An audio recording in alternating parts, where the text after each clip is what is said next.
Sharad Kumar Suthar learning with BKS पर आपका स्वागत करता है। तो अधीनस्थ बोर्ड के द्वारा आयोजित एक और अन्य महत्वपूर्ण परीक्षा में आए हुए प्रश्न पत्र का विश्लेषण करेंगे। इसका पहला प्रश्न हम देखते हैं, गागरोन का किला कहाँ पर स्थित है। पहला प्रश्न है, गागरोन का किला कहाँ पर स्थित है। गागरोन का किला है, इसका सही उत्तर होगा झालावाड़। गागरोन के किले के बारे में हम देख लेते हैं। पहले तो ये एक जल दुर्ग की श्रेणी में रखा जाता है इसको, और झालावाड़ और ये आहू और एक काली सिंध नदी आई हुई है, काली सिंध नदी है, इनके किनारे पर स्थित है। आहू और काली सिंध नदी के किनारे पर है, जल दुर्ग है, और ये इस किले में है वो दो शाखे हुए हैं। तो 1423 ईस्वी का शाखा हुआ था असल दास जी के समय, असल दास जी के समय। एक रचना है अचल दास किंचिरी वंचलिका, जो कि शिवदास गार्डन के द्वारा लिखित है। इस बारे में भी आपको याद रखना है। इसके अलावा दूसरा एक और शाखा हुआ था 1444 में है, वो पालहन के समय हुआ था, पालहन के समय हुआ था, और होसंग शाह के समय हुआ था। इस बात का भी आपको याद रखना है। तो ये दूसरा शाखा हुआ था।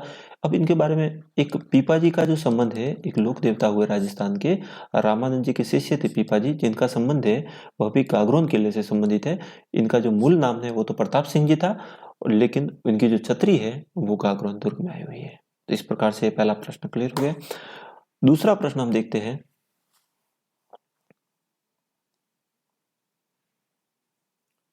दूसरा प्रश्न है, पशु पक्षियों एवं प्राकृतिक सौंदर्य का चित्रण किस चित्र शैली की प्रमुख विशेषता है। तो ये बूंदी चित्र शैली की प्रमुख विशेषता है। सबसे ज्यादा जो पशु पक्षियों के वगैरह चित्र बने हैं वो बूंदी चित्र शैली के अंदर की बने हैं। बात करते हैं बूंदी शैली चित्र के अंतर्गत। ये उमेद सिंह जी, महाराजा उमेद सिंह जी थे, इनके समय है, उनको कहा जाता है स्वर्णकाल माना जाता है, स्वर्णकाल माना जाता है। और उमेद सिंह जी ने यहाँ पर एक चित्रशाला की भी स्थापना की थी, चित्रशाला की भी स्थापना की थी, उमेद सिंह जी के समय है। और बुद्धि चित्र शैली के प्रमुख चित्रकारों के बारे में यदि बात करें तो सुरजन है, अहमद अली है, ये सभी है वो प्रमुख है, इनके चित्रकार है। मारवाड़ चित्र शैली में है वो एक तो सज्जू है और एक दास है। जितने भी जो दास सरनेम लगे हुए हैं वो मारवाड़ चित्र शैली के अंदर प्रमुख चित्रकार है। और भाटी, मेवाड़ चित्र शैली है वो राजस्थान चित्र शैली की मूल शैली मानी जाती है, मूल शैली मानी जाती है।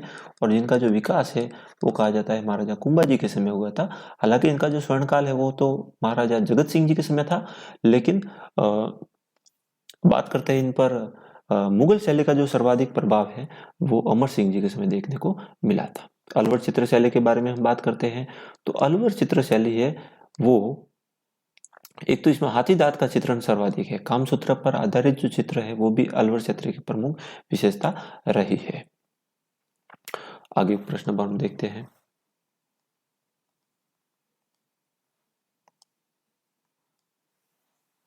इसके बाद में है, पीठी रा गीत कद गाय से। पीठी के गीत है वो कब गाए जाते हैं। सीधी सी बात है, पीठी के गीत है वो ब्याह के समय ही गाए जाते हैं, ब्याह के समय ही पीठी के गीत है वो गाए जाते हैं। इसके बाद में हम देख लेते हैं आगे,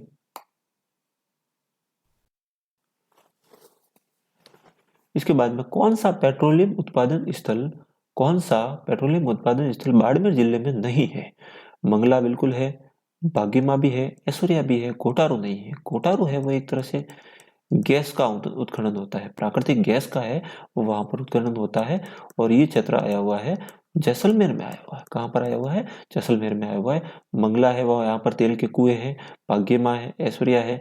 मंगला तेल के कुएं की खोज है वो सर्वप्रथम 2009 में की गई थी, और ये बाड़मेर में स्थित है, प्रमुख है, ये ध्यान रखना है। गैसों के अन्य खनन के बारे में देखें तो एक तो टिबरे वाला है, सादे वाला है, ये भी प्राकृतिक गैस के भंडार है वो जैसलमेर में मिलते हैं। जैन, पांचवा प्रश्न है, जैन कवि समय सुंदर की रचना कौन सी है। इसमें से जो जैन कवि है समय सुंदर, इनकी रचना कौन सी है। इनकी जो रचना है वो सीताराम चौपाई है, जिसको राजस्थान की रामायण भी कहा जाता है, इसको राजस्थान की रामायण भी कहा जाता है, राजस्थान की रामायण भी कहा जाता है। जैन कवि थे समय सुंदर, जिनकी रचना है वो सीताराम चौपाई है। आगे वाले क्वेश्चन पर आगे बढ़ते हैं हम। भीलों की बिलो के कमरे के बाहर जो टालिये होते हैं उनको क्या कहा जाता है? बिलो के कमरे के बाहर जो टालिये होते हैं, बरामदे होते हैं, उसको कहा जाता है, बाहर स्थित बरामदे या गैलरी को क्या कहा जाता है? टालिया कहा जाता है। इसका इंग्लिश वर्जन हम देखेंगे तो टालिया सही इस प्रकार से है। टालिया है वो कमरे के बाहर जो बरामदा होता है, गैलरी होती है, उसको टालिया कहा जाता है। अब एक एक चीज के बारे में देख लेते हैं। सबसे पहले हम देख लेते हैं कू किसे कहते हैं। बिलो के जो घर होते हैं उसको कू कहा जाता है, कू कहा जाता है। इसके बाद में एक नाम आता है और फला। फला और पाल के बारे में देख लेते हैं। 8 से लगभग 10 घर के आसपास इतना क्षेत्र होता है, उस पूरे एरिया को है वो फला कहा जाता है, फला कहा जाता है। और 4 से 5 फले इकट्ठे होकर है वो पाल बनते हैं। क्या बनते हैं? पाल होते हैं। पीलो की जो जनजाति, इसका जो प्रमुख है उसको कहा जाता है गमेती कहा जाता है। क्या कहा जाता है? गमेती कहा जाता है। इस बात का भी आपको याद रखना है। एक इसमें नाम आया बोलावा। बोलावा क्या होता है? बिलो में जो मार्गदर्शक का काम करते हैं, मतलब जो मार्ग वगैरह बताते हैं, वो बिलो में है बोलावा कहा जाता है। आगे हम देख लेते हैं। नेक्स्ट क्वेश्चन देख लेते हैं। 2011 जनसंख्या के अनुसार कौन से जिले में एसटी महिला साक्षरता है वो न्यूनतम रही थी? एसटी महिला साक्षरता है वो न्यूनतम रही थी। अब इसका जो सही उत्तर होगा वो जालोर होगा। जालोर की जो महिला साक्षरता है वो ओवरऑल यदि बात करें तो भी लगभग 38% ही है, और यदि कैटेगरी वाइज एसटी की बात करें तो भी लगभग सबसे कम है। क्योंकि जैसा कि हमें ज्ञात है कि जो एसटी जो जनसंख्या है वो सर्वाधिक है, एक तो उदयपुर अंचल में है और बांसवाड़ा में और डूंगरपुर में है। वहां पर एसटी जनजाति की महिला साक्षरता दर है वो अधिकतम देखी गई है। जालोर में है वो सबसे कम है। इस बात का आपको याद रखना है।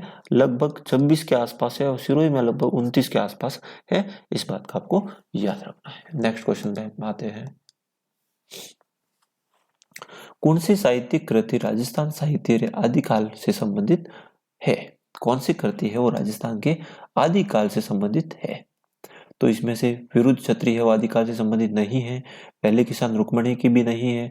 रुक्मणी हरण, ये इसका उत्तर होगा। नेमिनाथ रास होगा।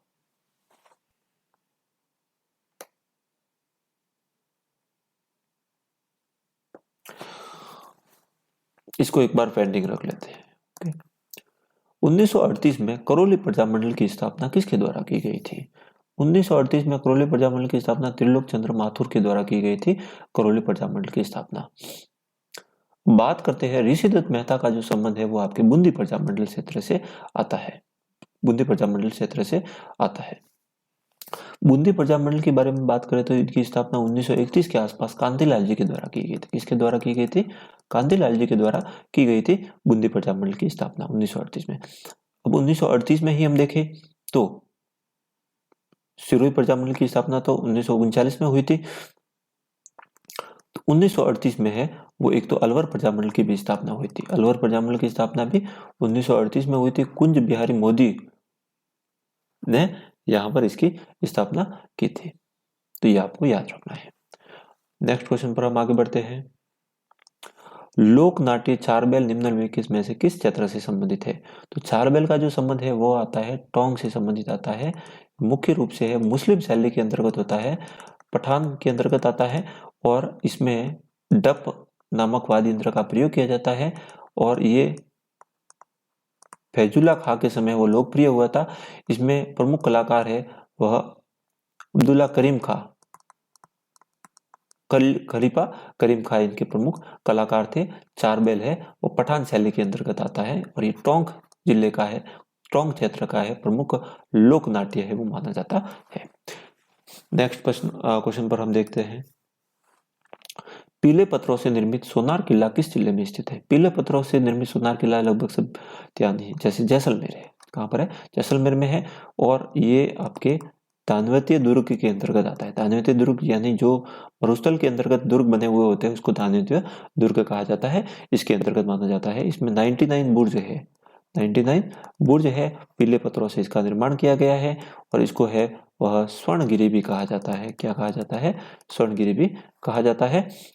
और अब्दुल फजल ने इसके बारे में कहा है कि ये दुर्ग ऐसा है जिस पर लोहे के पैर यदि हो तो वहां पर पहुंचा जा सकता है, ऐसा कथन है वो अब्दुल फजल के द्वारा इसमें किया गया है।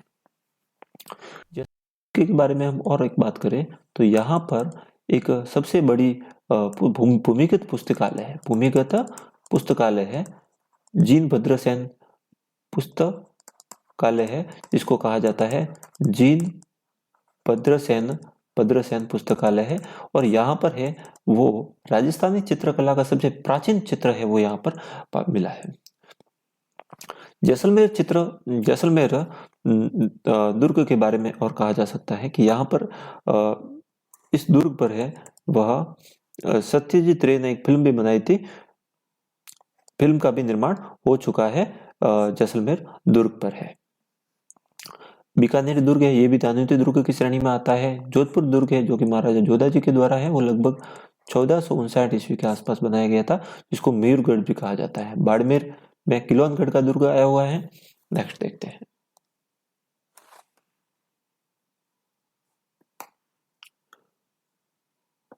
12वें प्रश्न के बारे में हम बात करते हैं। 12वां प्रश्न क्या कह रहा है? 12वां प्रश्न है सिरोजम मृदा किस जिले में मिलती है? सिरोजम मृदा ये जो सिरोजम मृदा है वो रेतीली मृदा का ही एक भाग होता है, रेतीली मृदा का ही भाग होता है। और राजस्थान के जो पश्चिमी क्षेत्र है यहाँ पर इस प्रकार की मृदा वो देखने को मिलती है। तो इससे संबंधित एक ही विकल्प है, बाड़मेर में है, यहाँ पर सिरोजम मृदा मिलती है। काली मृदा के बारे में देखा जाए तो राजस्थान के दक्षिण भाग में है वो काली मृदा मिलती है। लाल मृदा के बारे में देखा जाए तो लाल मृदा है वह बांसवाड़ा, डूंगरपुर इस क्षेत्र में है, लाल मृदा सर्वाधिक मात्रा में पाई जाती है। काली मृदा है वो मुख्य रूप से कपास की खेती के लिए लाभदायक होती है, जबकि लाल मृदा है ये मक्का की खेती के लिए उपयुक्त होती है।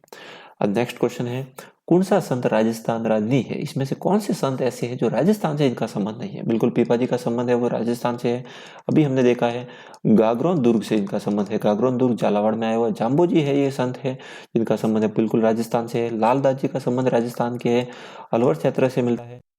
मीव जाति के लकड़हारे थे, लेकिन आखा जी का जो संबंध है वो राजस्थान से कहीं पर भी देखने को नहीं मिलता है। अगले प्रश्न पर हम आते हैं।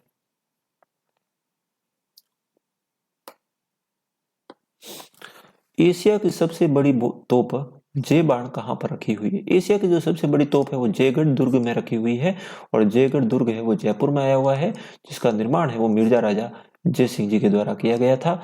और यहाँ पर एक बात याद रखना है, सुमट महल भी स्थित है, सुमट महल भी स्थित है। इसके अलावा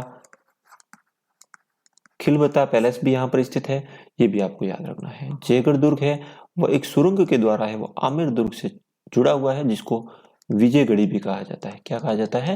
विजयगढ़ी भी कहा जाता है, जहां पर विजय सिंह जी को है वो कैद करके रखा गया था। इस बात का भी आपको याद रखना है।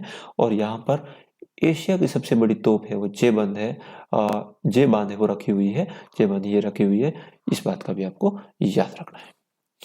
नेक्स्ट क्वेश्चन है ग्रेनाइट नाइसिल शिष्ट चट्टानों के विखंडन से कौन सी मृदा का निर्माण होता है?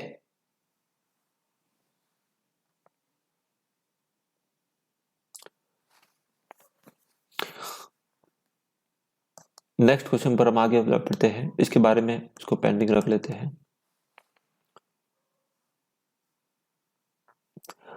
किराड़ू का सोमेश्वर मंदिर किस मंदिर शैली से निर्मित है? किराड़ू का जो सोमेश्वर मंदिर है वो गुर्जर प्रतिहार शैली से निर्मित है, गुर्जर प्रतिहार शैली से निर्मित है। और ये कहां पर आया हुआ है बात करते हैं तो ये आपके बाड़मेर में आया हुआ है। कहां पर आया हुआ है? बाड़मेर में आया हुआ है किराड़ू का सोमेश्वर मंदिर। राजस्थान के जो सर्वाधिक मंदिर है गुर्जर प्रतिहार शैली से ही निर्मित है। उत्तर भारत के जो मंदिर है वो द्रविड़ है, वो दक्षिण भारत के जो मंदिर है उनकी जो शैली है वो द्रविड़ कही जाती है। बेसर है वो उसकी मध्य शैली कही जाती है, उसमें द्रविड़ शैली का भी मिश्रण होता है और गुर्जर प्रतिहार शैली का भी मिश्रण होता है। अगले प्रश्न पर हम आते हैं। अगला प्रश्न है जामर कोटड़ा किसके लिए जानी जाती है? जामर कोटड़ा जो खान है, सबसे पहले ये देख लेते हैं ये कहां पर आई हुई है। ये आई हुई उदयपुर में, और ये कहा किसके लिए जानी जाती है? रॉक फास्फोर्ट, रॉक फास्फोर्ट के लिए जानी जाती है। रॉक फास्फोर्ट है वह उर्वरक खनिज भी है। क्या है? एक उर्वरक खनिज है। फर्टिलाइजेशंस मिनरल्स भी है, उर्वरक खनिज भी कहा जाता है, रॉक फास्फोट को कहा जाता है। और यहाँ पर इसकी जो खान है, एक तो मेन तो जामर कोटड़ा में है, उदयपुर में है, और इसके अलावा है वो जैसलमेर में भी इनकी खानें हैं, वो प्रमुख रूप से आई हुई है। जिप्सम की बात करते हैं तो ये जिप्सम है, एक तो आपके बाड़मेर में प्रमुख खान आई हुई है, बीकानेर में है प्रमुख खान आई हुई है जिप्सम की, नागौर में, सॉरी नागौर में आई हुई है, गोट मांगलोद में वगैरह ये प्रमुख खान है। अब्रक की बात करते हैं तो अब्रक है वो आपके भीलवाड़ा में, कहाँ पर आई हुई है? मुख्य रूप से खान है वो भीलवाड़ा में। फेल्सपार की बात करते हैं तो ये अजमेर जिले में है, वो सर्वाधिक फेल्सपार की खाने हैं। तो इस प्रकार से ये 17 प्रश्न हैं, पूरे विश्लेषण के साथ में हमने देख लिए। आगे हम अन्य आने वाले वीडियो में और दूसरे प्रश्नों के बारे में चर्चा करेंगे। धन्यवाद।